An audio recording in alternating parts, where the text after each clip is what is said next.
Welcome to Airy Finance, your gateway to financial success. In this video, we'll explore the fundamentals of personal finance, setting you on the path to financial freedom.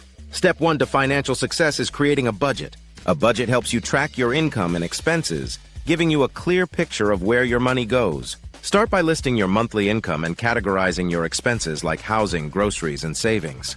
Next, it's essential to build an emergency fund. Aim to save at least 3 to 6 months of living expenses. This fund acts as a financial cushion in case of unexpected situations like job loss or medical expenses. If you have debt, it's important to manage it wisely. Focus on paying off high-interest debt first, like credit cards. Once you're free of high-interest debt, you can prioritize student loans, mortgages, or other long-term obligations. Investing is key to building long-term wealth. Start by learning about different investment options like stocks, bonds, and mutual funds. Even small investments made early in life can grow into significant amounts due to the power of compounding. The earlier you start planning for retirement, the better. Contribute to retirement accounts like a 401k or an IRA.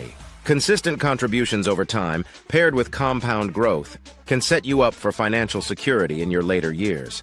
By mastering these basic financial principles, you're well on your way to achieving financial freedom. Stay tuned for more tips on how to manage your money, grow your wealth, and make smart financial decisions. Thanks for watching Airy Finance.